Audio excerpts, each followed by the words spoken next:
Jaya Radha Madhava Kunja Bihari.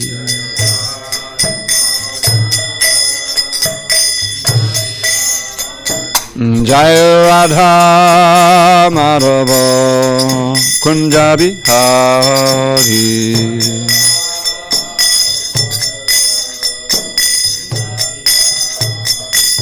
Gopijana Vallabha Girivardhari.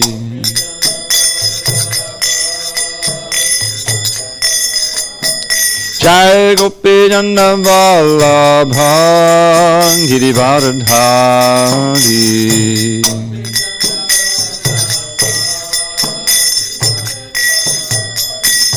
Yashodanandana Braja Janaranjana. Yashodanandana Braja Janaranjana.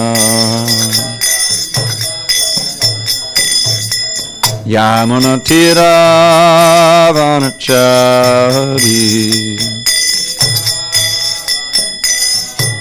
Yamunatira Vanachari. Jaya Radha Madhava Kunja Bihari.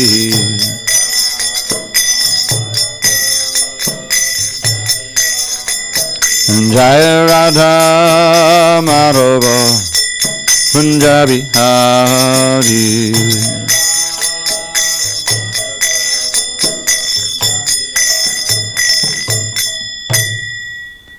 Jai Mishnapad Paramahansa Parudikacharya Ashtottamatarya Shri Srimad Divine Grace Shri A.C. Bhaktivedanta Swami Prabhupada Ki Jai. ISKCON BBT Founder Acharya Shri Prabhupada Ki Jai.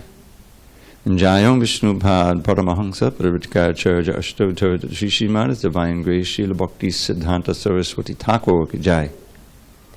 Ananda Koti Vaishnavindra Ki Jai. Namacharya Shri Haridas Thakur Ki Jai. Grantharaj srimadbhagavatam Ki Jai. Samaveda Bhaktivinoda Ki Jai. All glories to the assembled devotees. All glories to the assembled devotees. All glories to the assembled devotees. All glory to Shri Guru and Gauranga.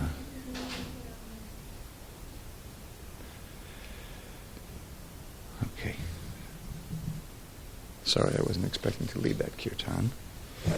And there we are. Okay. Narayana Namaskritya Narang Chaiva Narottamam Devim Saraswatim Vyasam Dato Jayamhadiri. Before reciting the Srimad Bhagavatam, which is our very means of conquest, we should offer our respectful obeisances unto Lord Narayan, the Supreme Personality of Godhead, unto Narayan Rishi, the supermost human being, unto Mother Saraswati, the goddess of learning, unto Srila Vyasadeva, the author, and unto Srila Prabhupada, the translator, commentator, and our spiritual master. Nashtapaisha Bhadreshu Nityam Bhagavata Sevaya Bhagavatrittama Shloke Bhaktim Bhavati Naishtiki. By regular attendance in classes on Srimad Bhagavatam, and by rendering devotional service to the pure devotee, all that is inauspicious within the heart is destroyed almost to nil, and loving devotion to the Supreme Lord, who is glorified in transcendental songs, is established as an irrevocable fact. Om Namo Bhagavate Vasudevaya. Om Namo Bhagavate Vasudevaya. Om Namo Bhagavate Vasudevaya. So on this 29th day of December, 2019 in SanDiego, we're reading from Srimad Bhagavatam, translation and commentary by His Divine Grace A.C. Bhaktivedanta Swami Prabhupada. We are in Canto 4, Chapter 21, entitled Instructions by Maharaj Prithu, text number 38. But we have no verse on the board, so you have to do your devices or your books, whatever.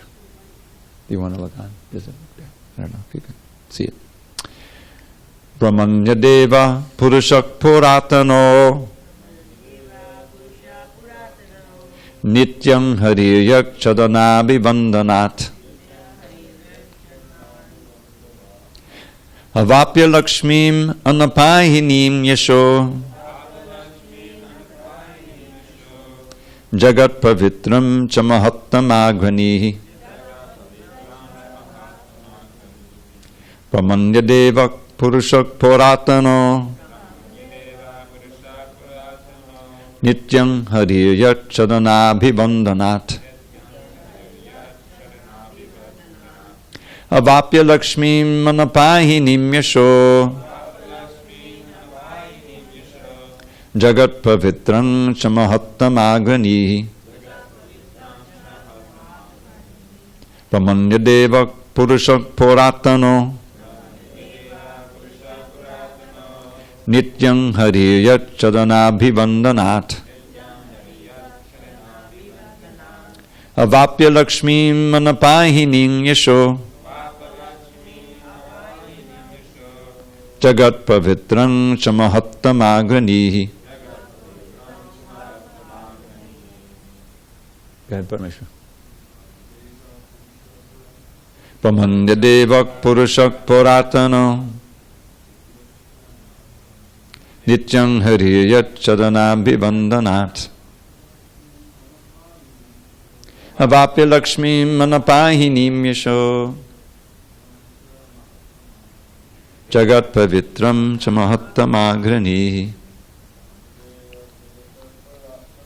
Brahmanya Devak Purushak Puratano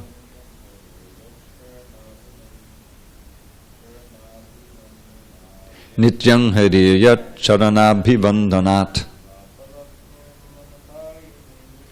Avapya Lakshmim Manapahinim Yasho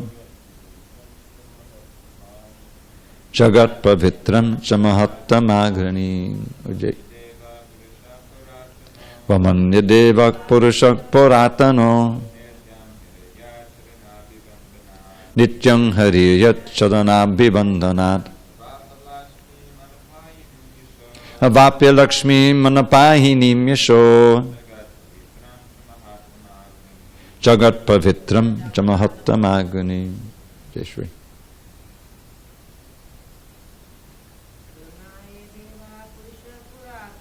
Brahmanya Devak Purushak Puratano Nityam Hariyat Chadanabhivandanat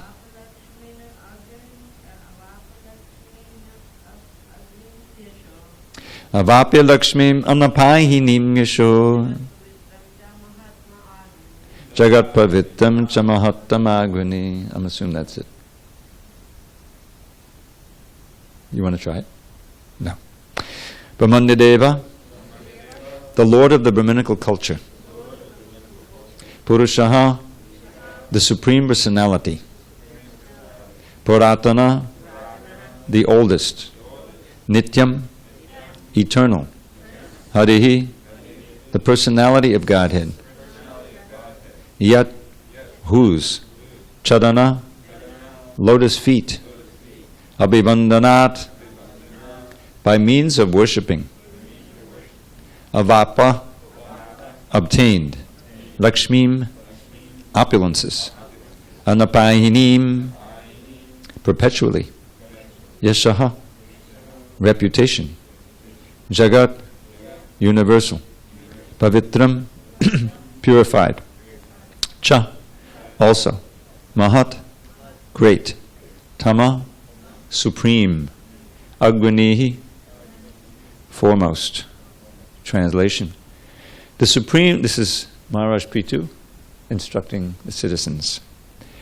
The Supreme Personality of Godhead, the ancient, eternal Godhead, who is foremost amongst all great personalities, obtained the opulence of his staunch reputation, which purifies the entire universe, by worshipping the lotus feet of those Brahmins and Vaishnavas.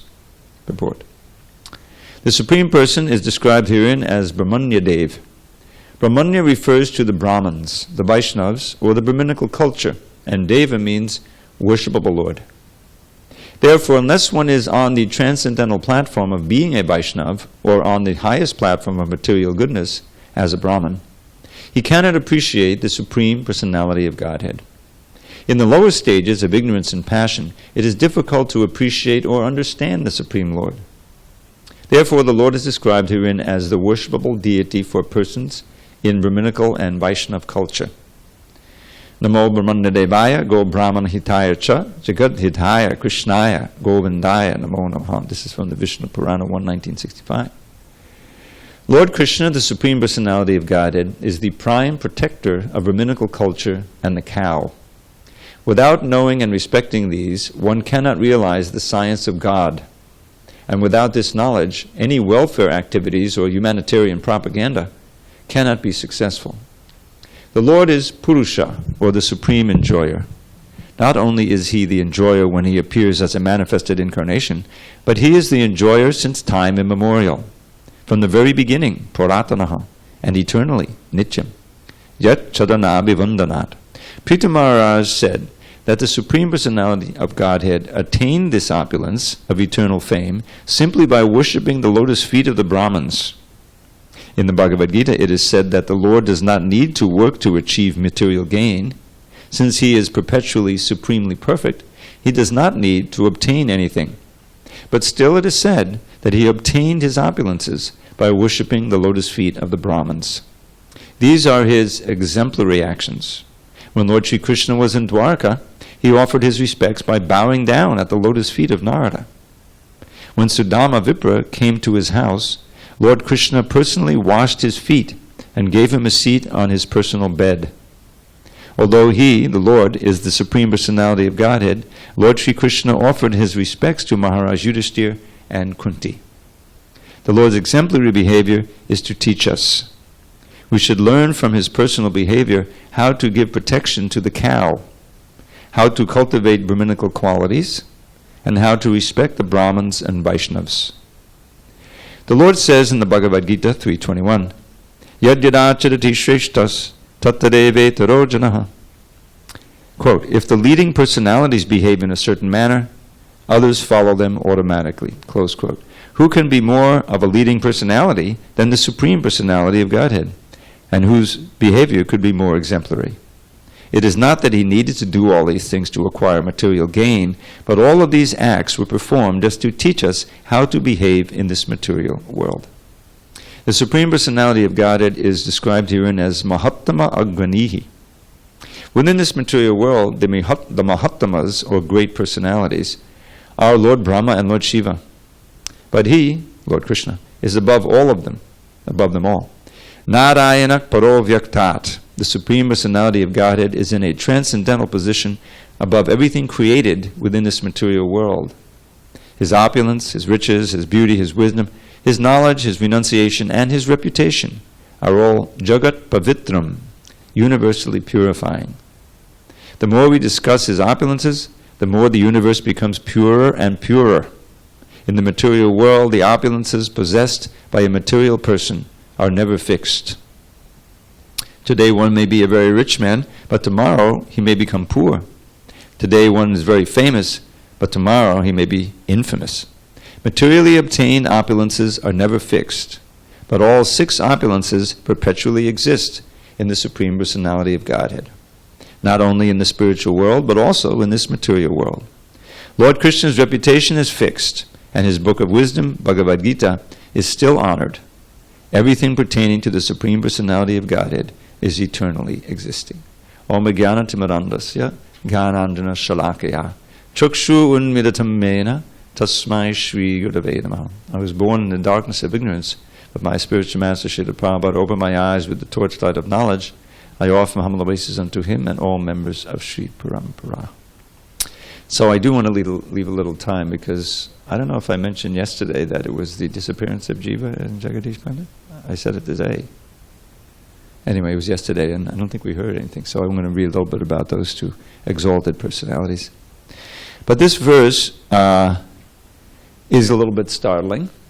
Here it says that Krishna, the supreme, ancient, eternal Godhead, foremost among all great personalities, obtained the opulence of His staunch reputation which purifies the whole universe, by worshipping the lotus feet of those Brahmins and Vaishnavas.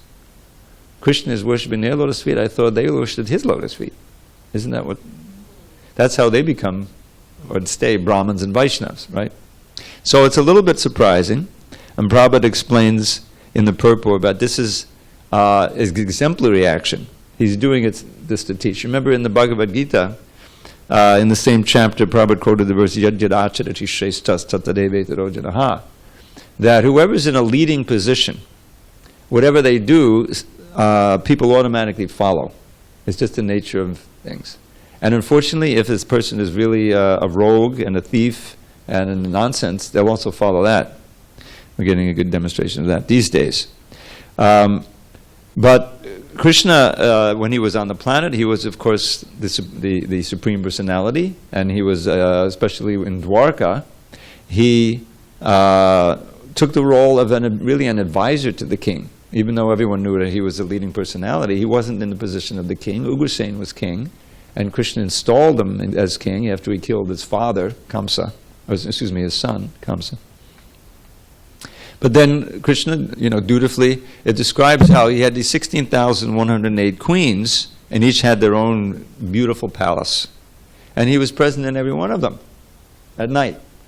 Then in the morning, it describes he gets up early, right, Brahma Muhurta. Prabhupada says the queens are disgusted. He's leaving their side at 4 in the morning, and he gets up and he meditates on himself. That doesn't, Prabhupada says in the Krishna book, that doesn't mean we have to meditate on ourselves. We should meditate on Krishna. But he's meditating on himself because he's the supreme object of meditation. So then morning goes on, he performs all these duties, and then he leaves every palace and merges into one Krishna, and then goes to the Sabha. This is the assembly hall where the affairs of state are being discussed by the leading personality that takes part. So he's doing this every day. In the third chapter, which Prabhupada cites this verse from Yadiraji Shreshtas, Krishna says, because remember, one of Arjuna's arguments for not fighting was that if I fight and then we kill all the men, then I will be the source of the destruction of the worlds, because the women will be unprotected, and there'll be all kinds of unwanted population growing, and I'll be responsible. I'll get sinful reactions, and the Shraddha ceremony for the forefather will be stopped, and so everyone will suffer sinful reactions. So he had all these arguments why that there would be destruction in the world if he didn't fight. So Krishna turns the argument around back on him. And he says, look, I don't have any duty to perform, and yet I'm engaged in all kinds of duties. Because if I didn't perform those duties, people would follow my lead, according to Yadidachati Shreshtas, and I would be the cause of the destruction of them. So Krishna is trying to get Arjuna to perform his duty and be exemplary, and because they would reinstall Dharma on the throne in the form of Yudhishthira, and that would be the best for the world. So that's how Prabhupada explains this. But there's also a wonderful passage. It's actually 2 verses. I did some research here. And one is this remarkable verse, which I think I marked up, hopefully. Yes. So in the 11th canto, Krishna is speaking to Uddhava in his Uddhava Gita. And he says, Nirapeksha munam shantim. With the dust of my devotees' lotus feet, I desire to purify the material worlds which are situated within me. Thus I always follow the footsteps of my pure devotees, who are free from all personal desire, wrapped in thought of my pastimes, peaceful without any feelings of enmity, and of equal disposition everywhere. Now, Anuvajamyaham nityam puyet yangri renubi, which on the face of it means that I want to purify myself by getting the dust from my devotees' lotus feet, and therefore I'm following behind them. And this is one, there's different interpretations, and he gave one of them. So I'd like to read this purport. It's a short purport. Hridayanath Maharaj gleaned it from mostly the commentations. So just as devotees always follow the footsteps of Lord Krishna, similarly Krishna, being a devotee of his devotees, and there's a verse like that, I am a devotee of my devotees, follows the footsteps of his devotees. A pure servitor of the Lord is always meditating on the pastimes of the Lord and considering how to assist him in his mission. All the material universe is situated in Krishna's body, as he demonstrated to Arjuna in the universal form, And in Mother Yashoda, when he opened his mouth, when he was accused of eating earth. Lord Krishna is the Supreme Personality of Godhead. Therefore, there's no question of impurity in the Lord. Even though he says, I want to purify. So therefore he's saying, okay, so this can't mean that he's purifying himself. But the other commentators sometimes say that he's doing that. Still, the Lord desired to purify the universe is situated within him. That's Srila Swami's commentary.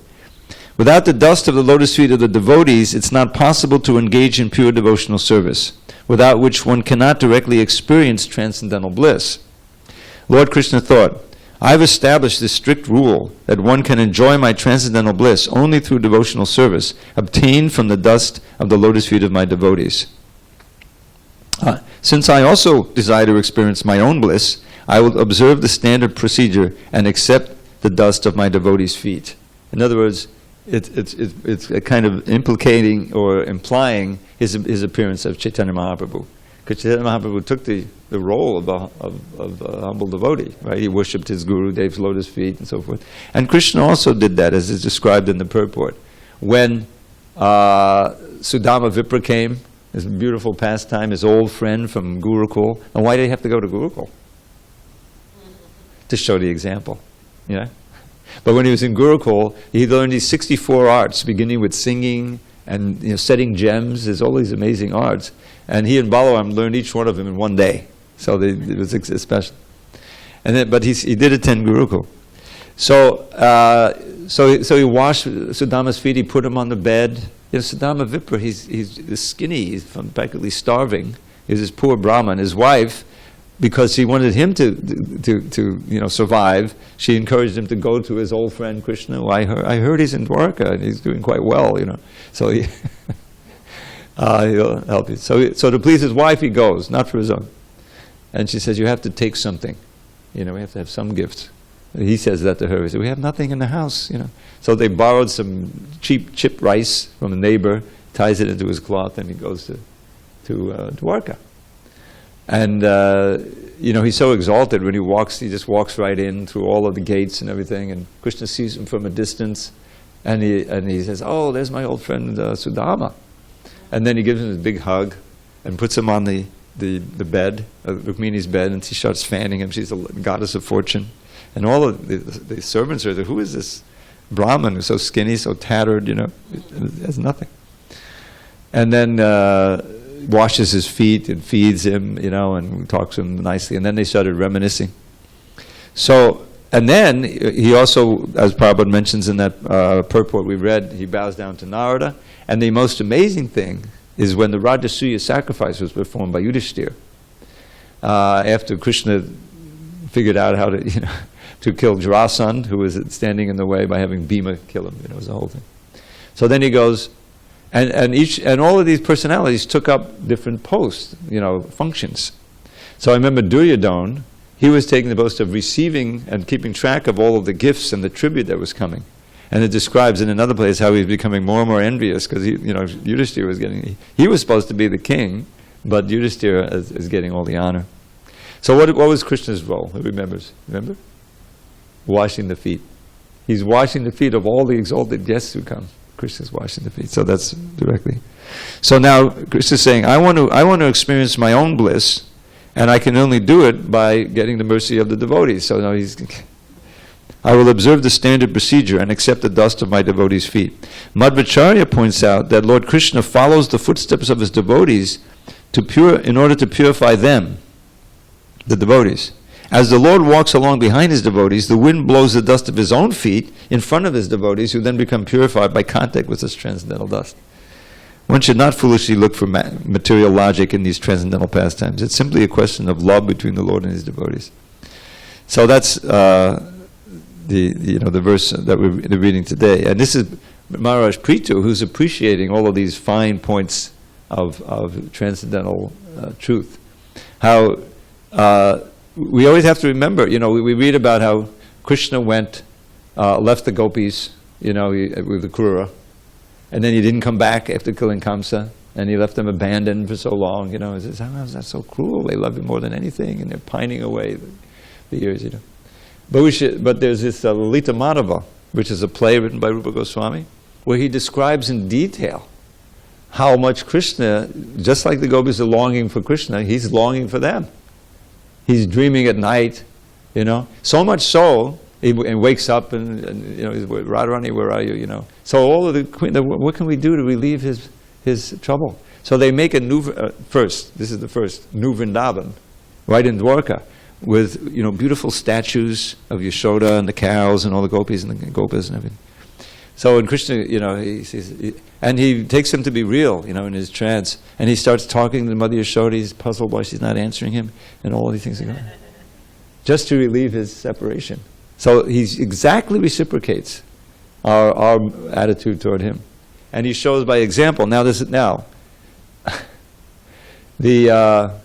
at the end of the 33rd chapter, which is the last of the Rasa dance chapters, Parikshit asks this question, how could it be that Lord Krishna, who is the enunciator, the definer, and the enforcer of all moral rules and ethics, has now broken all these rules by dancing with other men's wives in the middle of the night?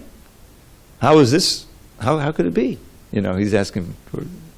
So Shukadeva Goswami says, well, you should understand that when it comes to powerful personalities, he gives the example of Lord Shiva drinking the ocean of poison. When they're churning the ocean, the first thing is this horrible hala poison, which is deadly.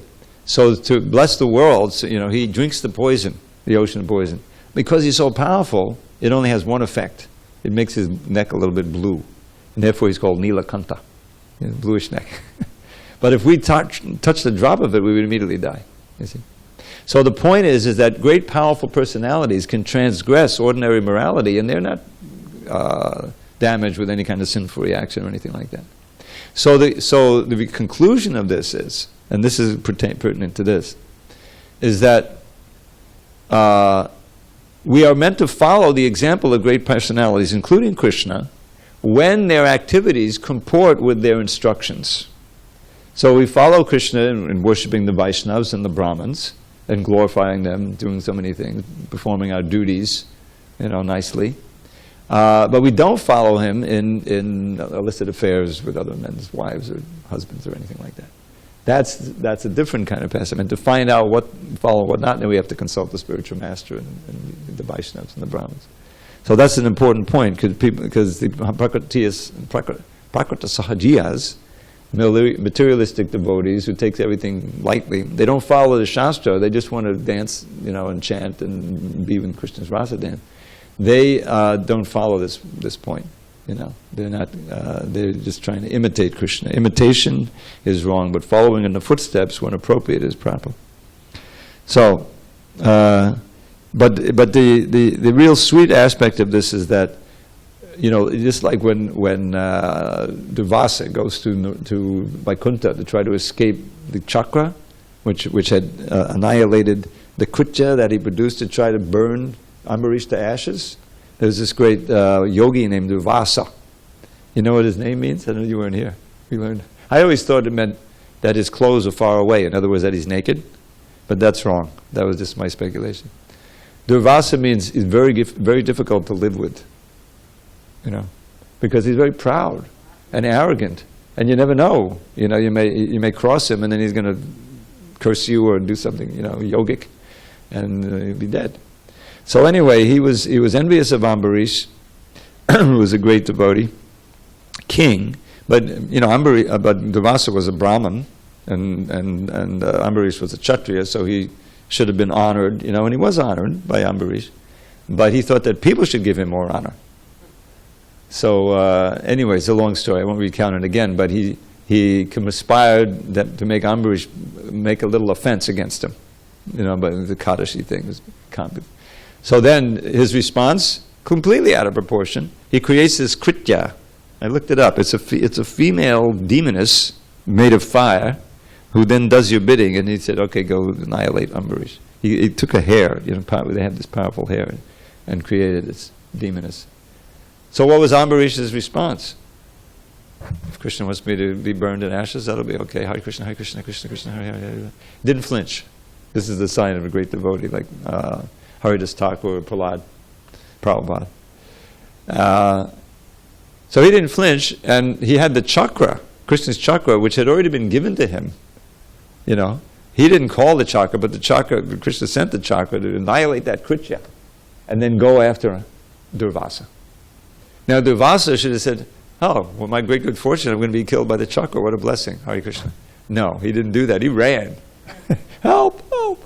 He went up to Shiva, he went up to Brahma, he said, please help me, please help me. He said, we can't help you, you got the chakra after you, you know. All the way to Vaikuntha, and there he finds Narayan, offers his dandavats, please take, you know, stop your chakra. It's your chakra. He says, I can't. Aham bhakta paradino, there's a verse, I forget all of it. I'm not independent. I'm under the control of my devotees. And then, how does it go? I don't know anything but the devotees, and they don't know anything but me. The devotees are in my heart, and they are in my heart. I don't know anything but them, and they don't know anything but me. And if you want to be saved from the chakra, you have to go down and get the blessing of Ambarish, which he did. You know, and Ambarish said, of course, you know, and he prayed to the chakra, and the chakra. So, but again, you have this statement where I'm not independent, I'm under the control. And you hear this again and again. You know, what's that famous verse from Brahma, you know, where he says, Jnane priyasam udapasya namandaheva jivan disanmukaditam bhavadiya vatam stanes chatakshrutikatam tanavan manobe ye prayaso jichachito visitais trilogya. So Brahma, who's, you know, the wisest, most knowledgeable being in the universe, he says, give it up. Give up your effort hard effort to attain knowledge of the Supreme by your own efforts. Jnane priyasam udapasya, you know, throw it far away. Then what should I do? Then don't do anything radical, don't change your social position, stay where you are, but absorb yourself in hearing the descriptions of the Lord, his activities, pastimes, qualities, names, from the mouths of great devotees. Shrutigatam tanuvan manob. Jnane udapasya namanta eva. Offer your obeisance to these vibrations. Jivanti san mukaditam bhavadiya. Mukaditam means from the mouth of the great devotees. Bhavadiya vartam. Your glories. Vartam really means like news. You know, news of Krishna. What is his qualities, pastime. And stane sitak, stay in your position, and serve these vibrations with your body, mind, and words. And there's a wonderful purport which I'll read another day, where it describes what that means. And basically it means that you need to, you know, hear, physically go to the place where they're being chanted and hear them with your body. With your mind, you're meant to contemplate them and think about them. And with your words, you're meant to repeat them and preach them. This is a full program of hearing, really. Prabhupada would say, Shushusho, submissive all reception, ardent hearing. The quality of hearing is all important. And then if you do that properly, you'll be able to conquer the unconquerable Lord. Well, what does that mean? Who can conquer Krishna? There's so many big demons, Arishtastra and Hiranyakashipu, you know. They're all killed easily by Krishna. So how can you conquer Krishna? Because he agrees to become conquered by the love of his devotees. This is how you can actually become purified, and the original love for Krishna can be manifest. So this, you know, what did he do in his childhood pastimes? He played at being completely dependent on Mother Yashoda. He agreed to be bound up, you know, because it's the love. She didn't bind him with the ropes, she bound him with the ropes of her love. We sing every Kartik, that first verse, right? So this is the wonderful quality of Krishna, that he enjoys being controlled by the love of his devotees. As he says, the 4th chapter, Adi Lila, is so important to study. It describes this aspect of God that's only present in Krishna. It's not present, you know, Narayan, they're always in the position of God, you know, and they're worshipped and served nicely. But Krishna, because you can enjoy more intimate rasa with him, even to the point of being his mother or father, you know, and Krishna has to obey you and is afraid, you know, and so many things. Krishna says, when my mother chastises me, you know, or when Radharani chastises me, that steals my mind away from the hymns of the Vedas. When my friends jump on my back and say, what kind of big man are you? then that pleases me much more than his official worship. That's all in the 4th chapter, Adi Leela. Very important. So this Prithu, he's on that level now. He's appreciating that level of intimacy. Remember how this all happened. He was, he had chastised the earth, and the earth, they had this whole thing with milking the earth, and all of the things that were not coming, they gradually manifested, because the earth has to give its bounty in order for people to flourish, and people were starving, they were getting thin, and everything. He saw that because of his father, Vena, was such a nonsense. So that was his, he's Shakti Vesh. He's on the level of, he's empowered. He's referred to as the Supreme Lord in many cases. He's so powerful, but he's not God. So after all this, then he wanted to perform 100 horse sacrifices, All right, goes on and on and on. He gets to the 99th one, and then the 100th horse, Indra, who's a deva, he's a devotee, but he tends to get proud. We know from Govardhan Leela, he loses his perspective and understand. So he decided to steal that 100th horse. So he disguises himself as a sannyasi, and he comes in, and so he can come in as a sannyasi and go anywhere, and he steals the horse. And first, I think Prithu's son went after him, and then Prithu went after him, and there was all of this. And so Brahma came down. Finally, Vishnu came down to tell him to cool it. 99 sacrifices is enough. It's fine. This is a display of anger, inappropriate anger. So Prithu was duly chastised, and he then gave Indra a big hug, and forgave him everything. But Prabhupada is making it very clear that the corruption of the sannyasa ashram started with this Indra faking it, faking us. This is hypocrisy. So that's where we came from. And then when he was directly instructed by Vishnu, he went underwent this change and became very, very humble. He was humbled there by that. And so all of this instruction now comes afterward, and he's giving these realizations, which really are at the highest level of how Krishna worships his own devotees as exemplary, and so that he can enjoy the transcendental bliss, because only through the service of the devotees can you enjoy it. Like that. So that's part of the understanding here, and it's very sweet. And in the next chapter, which I always remember, this is one of the first books I ever proofread back in 1974. And so I'm studying each thing, looking for the commas and the spelling. No spell checks in those days, And meanwhile, I'm reading the Song of Shiva, and I'm seeing about Dhruva, And then I remember this highlight, this instructions of the 4 Kumaras to Maharaj Prithu, because he's so exalted, they come, and he questions them, and then they instruct them, and there's some very important instructions in there, which we're going to get to in shortly, maybe a week or two. Okay, any questions on these points? Because I do want to leave a little time for reading about Jiva Goswami and Jagadish Pandit. Yes? We do have 2 mics. Next time we'll bring 2 mics.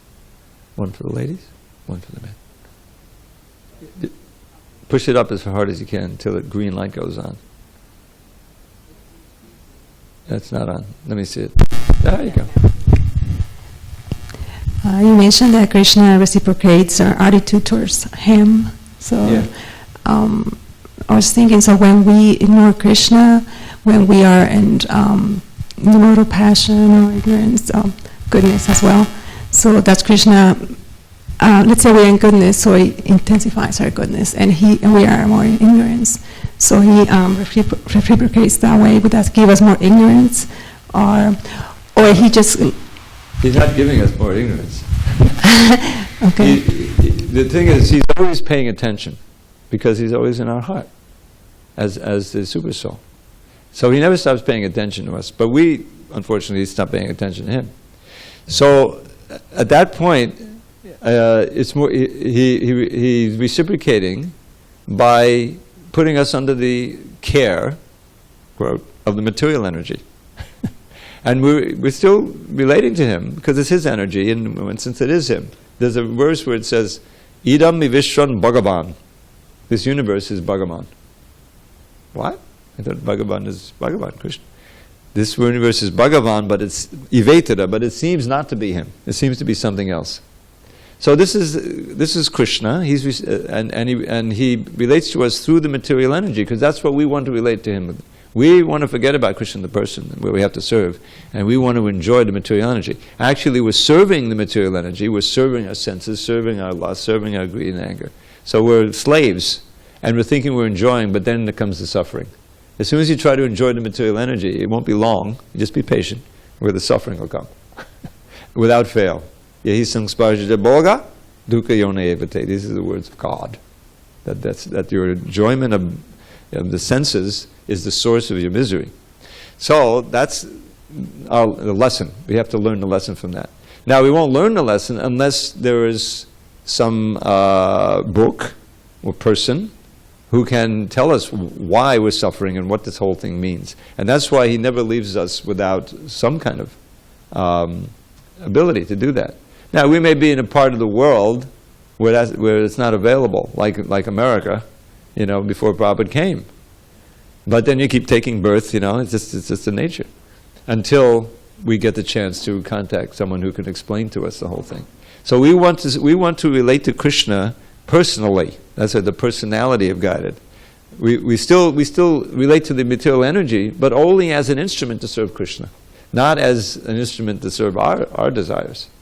So so Krishna is always reciprocating. There's a verse, ye yatam abhadyante tam sataiva bhajamyaham mama vartmana vartante manusyak partasarvasha. As they surrender unto me, I reward them accordingly. Everyone is following my path in all ways.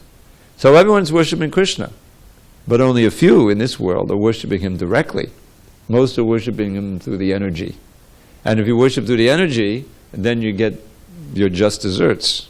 And I don't mean, shrikant and cakes. Your just desserts with one S. Did you know it's spelled with one S? Desserts. One. Desserts, if you're talking about cakes and cookies, that's two. But if it's your just desserts, it's what you deserve. Deserve is with one S. I learned that a long time ago when I was trying to... You understand? Desserts. Believe it or not. So, I don't know if there's a singular of that, dessert.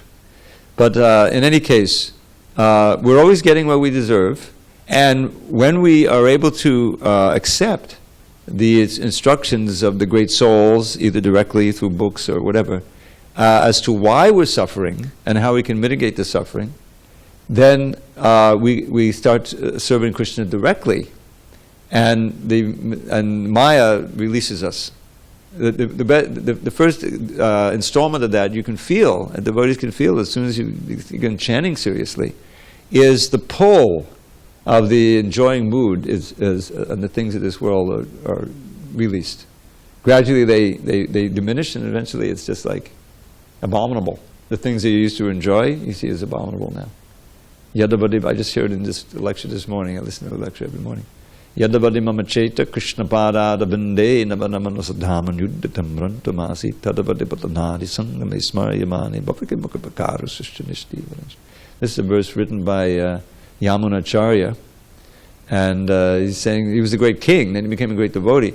So when he was a great king, he was enjoying all kinds of facilities, and he says, ever since I've been enjoying ever new rasa, pleasure at serving Krishna's lotus feet, now when remembrances, of my sex life come up, I twist my mouth and spit at the thought. He doesn't want to think about it. So Krishna is always paying attention and reciprocating just as we deserve, but it's up to us to, approach Krishna personally for the personal reciprocation. Senior, go ahead. He's next.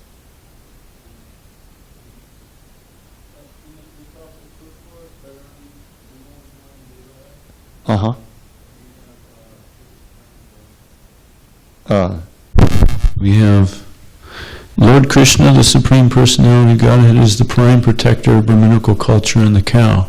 Yeah. Without knowing and respecting these, so without knowing, this is my question, without knowing and respecting these, one cannot realize the science of God.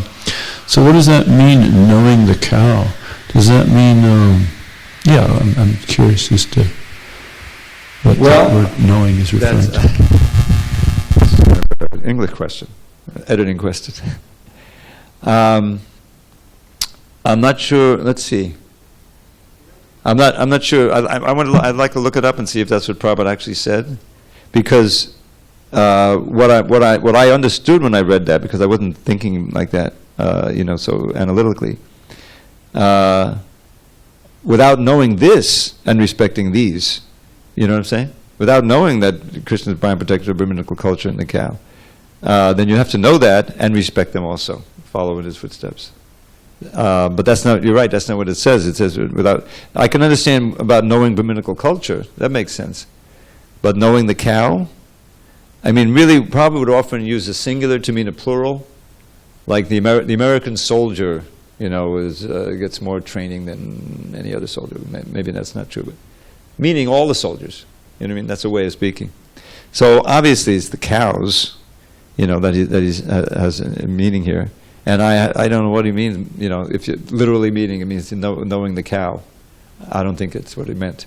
I think either knowing Brahminical culture or knowing that Krishna is the prime protector of Brahminical culture and the cow. Without knowing that, and respecting the Brahminical culture and the cow, Brahmins and the cows, one cannot realize science of God. I think that's what's meant here. Maybe it requires a little adjustment, editorial.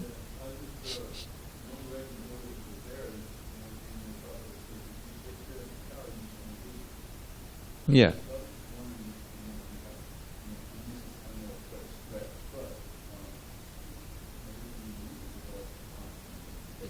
No, we definitely do.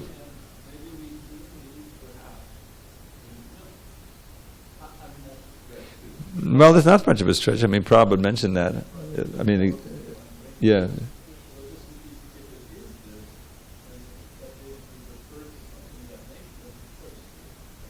Yeah, let me look into it and see if But it's definitely important. Protection of the cows, honoring the Brahminical culture, living it, and that's obviously very, very important for us. Go ahead. Okay, Hare Krishna. Buzz. Yeah, at this point that Krishna would take the dust of his own devotees. I was just thinking, obviously we don't want Krishna to come off the altar and bow down to us and try to. No. Alright, and even with exalted devotees, we don't want senior devotees to do that. That's very embarrassing, and we don't want that to happen. But in Chaitanya Charitamrita, Krishnadas Kaviraj Goswami says he takes the dust of the lotus feet of all the readers of Chaitanya Charitamrita. And according to Satyanarayan Prabhu, the devotee that is in charge of the Arabic books. Okay, that's another Satyanarayan. Yeah. He said that he personally heard Prabhupada say that anybody who preaches in the Arabic language, that he personally takes the dust of their lotus feet. So we don't want devotees to do that to us, so it almost seems like maybe we shouldn't read Chaitanya Charitamrita and distribute Arabic books. No, we should. Recently, Krishnadas Kaviraj, I just heard again this morning how Prabhupada was speaking how humble the devotees are, and that he genuinely felt lower than all the other devotees. He writes in the CC that I'm lower than the worm and stool, that anyone who takes my name loses all his piety, I'm more sinful than Jagai Madai. I mean, and you think, immediately you say, oh no, that's not true, he's just being humble. And he says, yeah, he really feels that way, which is inconceivable. That the most advanced devotees feel most insignificant, and that,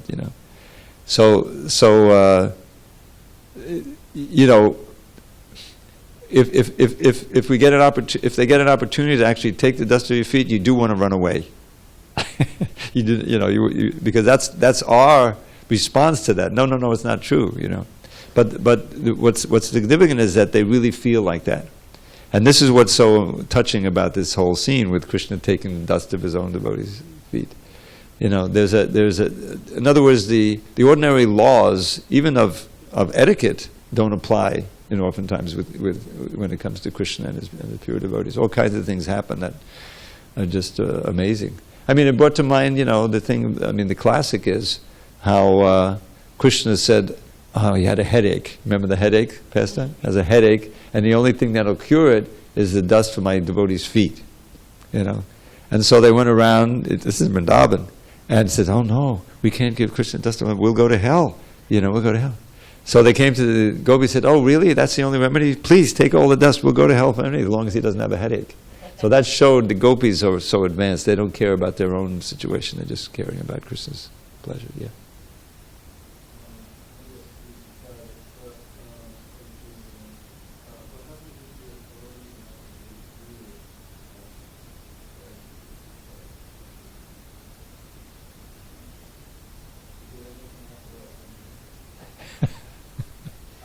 Can Krishna create something that he can't lift? I mean, this is one of these questions.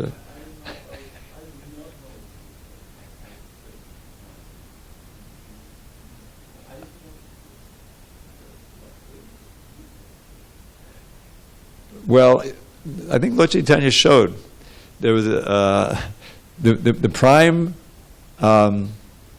directive is to follow the order of the spiritual master, even if it violates etiquette, and he showed that when Ishwarapuri sent Govinda to be his personal servant, right? Lord Chaitanya was a disciple of Ishwarapuri, he took that role, and so Govinda was his godbrother. So the etiquette is you don't take service, personal service from your godbrother in a humble, menial service. That doesn't, or God's sister, that's not right. So the question came up. So Lord Chaitanya was asked, well, what do you want to do about this? So he said, well, the most important directive is to follow the order of the spiritual master. So since he's ordering it, therefore I'll have to surrender to it. So I would say that you should have surrendered to it. I mean, after expressing your, no, you shouldn't do it. But then it insisted, okay, but please, relieve my aparad. It's a difficult, but there's a certain transcendental pleasure to that. Yeah, that's right. that's the solution. All right, quick. I know it's a little late, but just let me read. It's just a short couple of things about Jiva Goswami and JagadisaPandita. Now, anyone who has this, anyway, the Samadhis, they forgot to list Jiva Goswami in here. Yes, in the index, but he's there in the book. Yeah, so let me just go.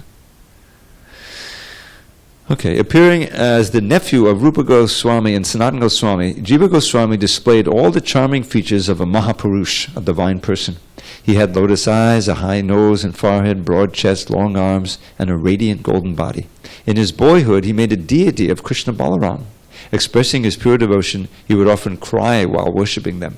After offering clothes, chandan, flowers, ornaments, and tasty sweets to Krishna Balaram, he would take some and give Mahaprasadam to his playmates. From the beginning, Jiva showed his kindness to other Jivas, living entities.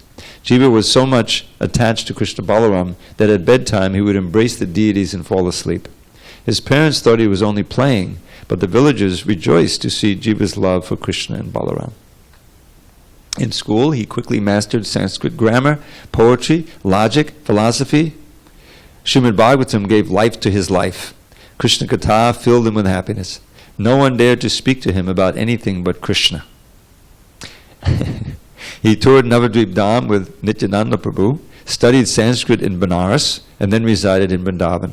After humbly serving Rupa Goswami by washing his feet, preparing his manuscripts, and editing his books, he received Diksha from him. Once the aging Vaishnava Vallabhacharya gave critical advice to Rupa Goswami on his writing. Although much younger than the venerable Vallabha, Jiva brazenly spoke in defense of his guru. Rupa Goswami scolded Jiva, telling him to leave Vrindavan.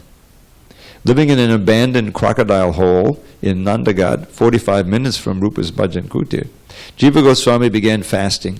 He subsisted on wheat flour, which he begged, mixed with Yamuna water. Seeing his strict self-denial, Sanatana Goswami brought him back to the service of Rupa Goswami. Srila Prabhupada once commented on this guru-disciple pastime. Rupa Goswami cast out Jiva Goswami to teach us, the devotees of today, a lesson. It was not done to teach or punish Jiva Goswami, who was a perfectly liberated eternal associate of Lord Krishna. Rupa Goswami sent Jiva Goswami out of Vrindavan to teach all Jivas what he wrote in the Upadeshamrita. Vacho vegam manasakrodha vegam jiva vegam. This is Jiva means tongue, not the Jiva. At all times, the devotee should control his tongue, his speech, and always remain humble. Trinadapi Sunichena.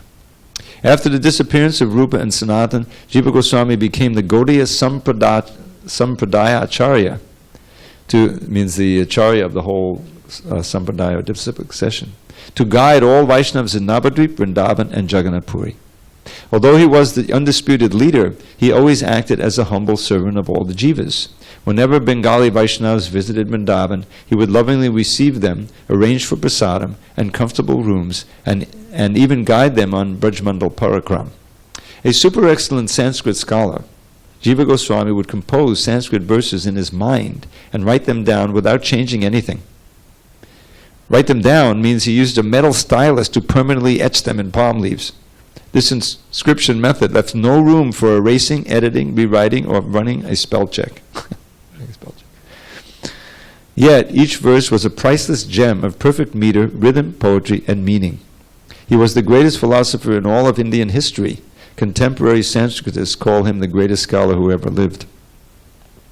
Wow, it goes on and on. All right, I'll just cut this short. He gives some list of the books he wrote. Gopal Champu, which is an expanded version of Krishna's pastimes. You know, all the details that you wanted to know and you couldn't find in Bhagavatam, you find there. So the Shatsandarbhas, these are 6 philosophical treatises upon which the whole philosophy rests. Harinam Vyakarana, which is a Sanskrit grammar. Okay, he goes on.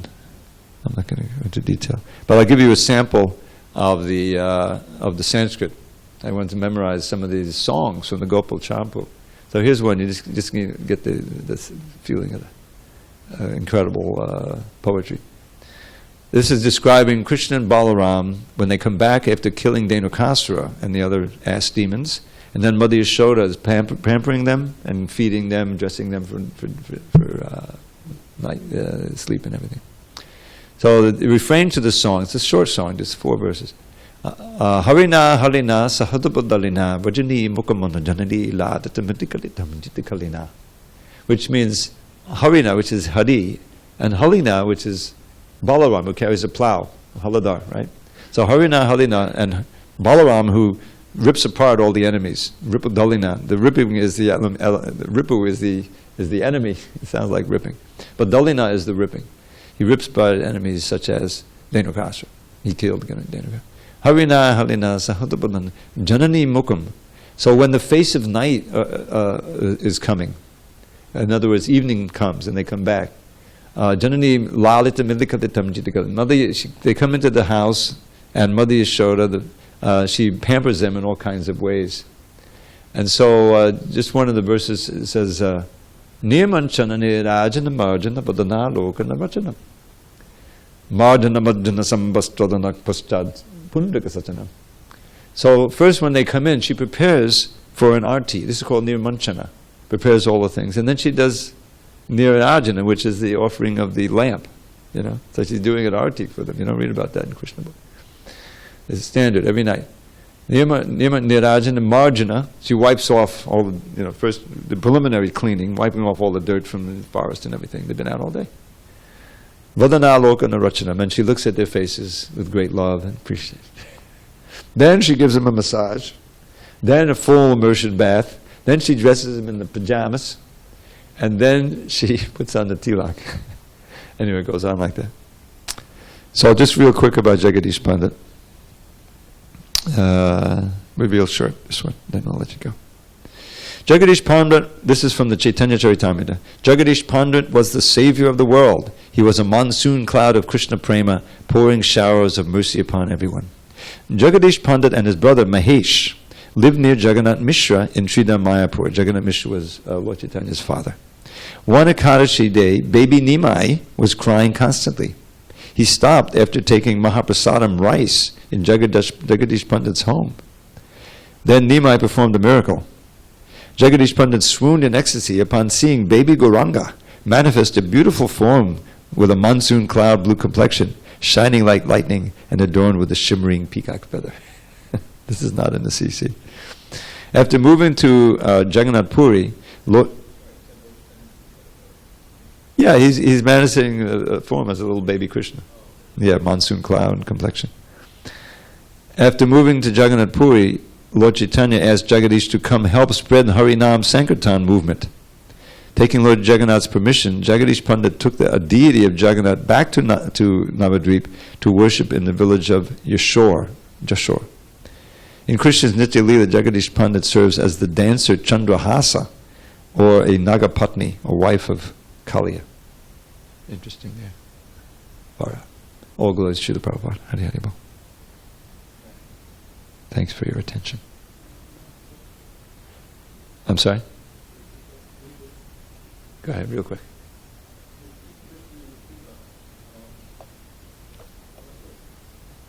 I think Krishna does wear tilak. For some reason, they got into this thing of putting the tilak without the tulsi. But if you go to Vrindavan, they have, there's that kind of the standard in our temple.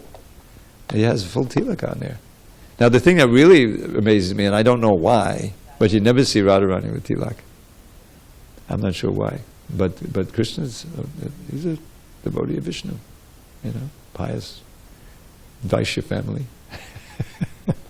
Coward boy. Yeah, Krishna.